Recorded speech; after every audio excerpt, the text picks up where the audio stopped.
Dobre, skúsim trošku zdvihnúť hlas. Všimnite si peknú pamätnú tabuľu alebo ikonu, mozaiku, ako svätý Pavol má videnie. A toto videnie, o ktorom práve dnešné čítanie hovorí, a tak trefne, že my sa tu nachádzame a práve dnes nie je celkom náhoda. Teda i my sa musíme držať nejakého videnia viery a to je veľmi dôležité, aby sme si vieru zachovali. Dnešný žalm hovorí, aby sme stále jasali v Pánovi, aby sme sa v ňom tešili. A teda isté, že viera je začiatok, viera je Boží dar, viera je poznávanie Boha, ale na druhej strane my vieme, že viera je predovšetkým vzťahom. A teda bez vzťahov sa nedajú budovať ani medziľudské kontakty a tomu, že bez vzťahu neestuje nejaký, by som povedal, nejaká cesta do neba smerom k Bohu. Teda všimnite si prvé čítanie. Prvé čítanie nám hovorí, že svätý Pavol stretol na tých misijných cestách Timoteja. A teda Timotej mal otca pohana a matka bola Židovka. Teda my poznáme jej meno. Vieme, že sa nazývala Evnika, jej matka sa nazývala Lojda. Židia si veľmi uctili a veľmi si zachovávali svoj rodostrom, rodokmeň, odkiaľ pochádzali. A je to tak, že keď sa židovské dievča vydalo za pohana, alebo aj chlapec teda židovský za dievča, ktoré nebolo židovkou, urobili takú ceremoniu, pohreb. Viete, že to robili aj naši kresťania v Betleheme. Keď sa kresťanka vydala za moslima, bola stratená kresťanskému svetu, pretože moslimský svet ju nenútil, aby prijala islám, ale jej deti museli byť už mohamedánske, už ich nemohla pokrstiť. A teda urobili takú ceremoniu, a dodnes vraj to robia v Betleheme, zvonili pohrebné zvony, že táto osoba je už mŕtva kresťanskej komunite. To isté vraj robili Židia, od Židov sme to prevzali. A teda jednoducho dôvod, prečo svätý Pavol obrezal Timoteja, bol aj v tom, aby ho zachoval pre židovstvo. Na jednej strane si všimnite, máme Jeruzalemský koncil, o ňom sme včera hovorili. A záver tohto koncilu bol, aby pohania nemuseli prijať obriezku. Teda neprotirečí si svätý Pavol. Teda na jednej strane hovorí, že ty keď príjmeš ako pohán kresťanstvo, asi ako dospelý, alebo ako aj dieťa pokrstený, nemusíš byť obrezaný. Ale na druhej strane Žida, ktorého stretne, ktorý nie je obrezaný, toho obreže. Teda jednoducho preto, lebo ho chcel mať Židom, chcel zachovať v ňom aj židovskú vieru. Svätý Pavol tiež bol obrezaný ako pravoverný Žid, ale na druhej strane mohli byť tam aj hĺbšie dôvody a jeden hĺbší dôvod bol, že Timotej bol vychovaný aspoň matkou židovskej viere. Vy veľmi dobre viete, že keď chceme určiť identitu Žida, nepýtame sa, že kto bol jeho otec. Otec môže byť vždy pochybný. Ale dôležité je, či matka bola židovka. A keď toto odôvodníte, môžete ísť do Izraela, hneď vám dajú izraelský pás. Vy ste automaticky Židom. Neplatí to, keď je otec Židom. Teda rozhodne, Timotej bol asi vychovaný v židovskej viere. Svätý Pavol možno, že ho chcel mať za svojho nasledovníka. Zdá sa, že svätý Pavol sa v ňom videl. Ako v Židovi. Tí ostatní, ktorí ho nasledovali, mali židovskú vieru. Určite si nemyslím, že Barnabáš, alebo Jan Marek, alebo potom Sílas, ktorý ide so svätým Pavlom na druhej misijnej ceste, neboli Židia. Ale možno k Timotejovi cítil svätý Pavol taký otcovský vzťah. Vieme, že posledný list, ktorý píše z Ríma, je druhý list Timotejovi, taký testament svätého Pavla, kde vidno lásku apoštola učeníkovi, ktorého nechal ako biskupa v Efeze. Teda najprv sa hovorí v dnešnej prvej stati o tom, potom si všimnite, že z literárnej kritiky text ide do množného čísla. Máme tam množné číslo, už sme sa oblavili a tak ďalej. Chodili sme po mestách, pravdepodobne aj svätý Lukáš doprevádza svätého Pavla. Teda keď odborníci, ľudia, ktorí myslí, hľadali dôvod, prečo svätý Pavol išiel do Európy. Teda jeden z dôvodov, ktorý tak trošičku zracionalizuje to videnie, ktoré máme na obrázku, je, že svätý Lukáš bol Grék. A možno, že on sám pochádzal z Macedónska, nikto nám to nepovedal, to je dohad, že vlastne ako si motivoval svätého Pavla, však povedaj ty do našej vlasti a hlasaj evanjelium. Text sa chová trošičku ináč. Teda chová sa asi v tom slova zmysle, že svätý Pavol je vedený Duchom Svätým. Ide kdesi až do Bitínie. Bitínia je to nárazníkové územie, ktoré je, môžeme povedať, medzi dnešným Istanbulom a Bulharskom. To by som povedal najzápadnejšie územie dnešného Turecka. Tam sa hovorí, že Duch Svätý im nedovolil viacej ísť. A teda svätý Pavol prechádza aj Frígiou, Galáciou, tými krajmi západného Turecka a nakoniec má videnie, ktoré máte tu znázornené. Origenes má veľmi zaujímavé vysvetlenie ohľadom toho neznámeho muža. Ten neznámy muž, podľa Origena, je Boží anjel, ktorý sa zjavil aj samotným pastierom, keď sa Ježiš Kristus narodil v Betleheme. My nevieme.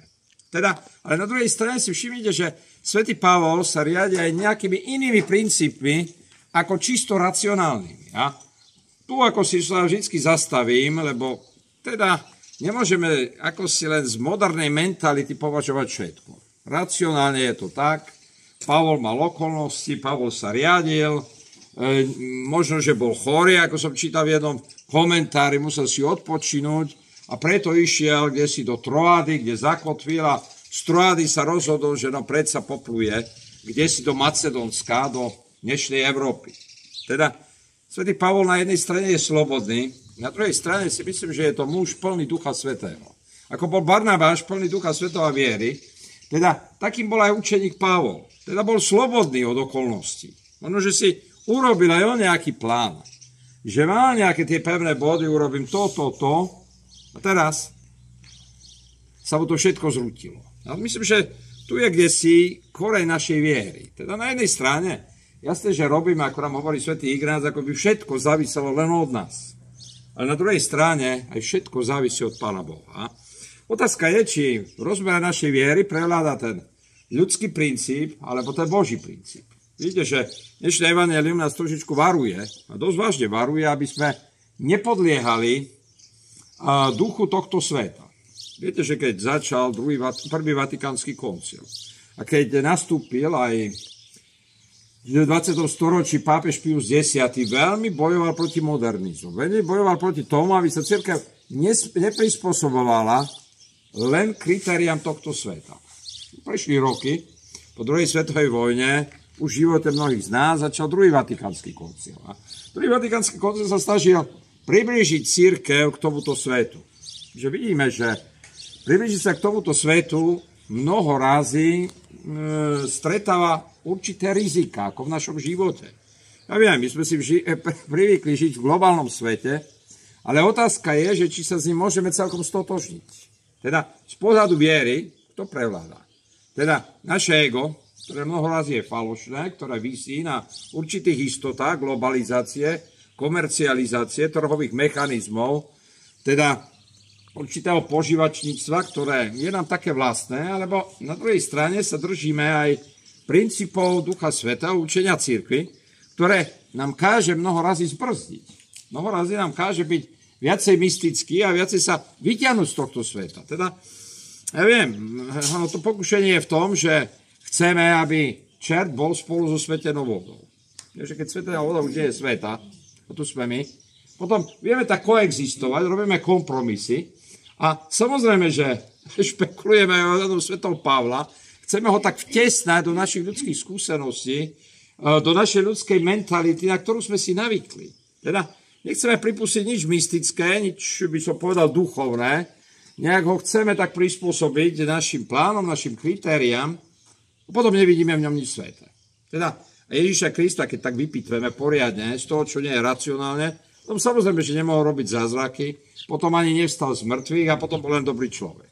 Teda jasné, že ten morálny odkaz dnešného svätého písma je, aby sme ten svet, ktorý tak radi nasledujeme, teda to naše falošné ego, vedeli otvoriť kritériám Ducha Svätého. Aby sme prosili, ako som včera hovoril, aby aj naša viera mala viacej citový náboj.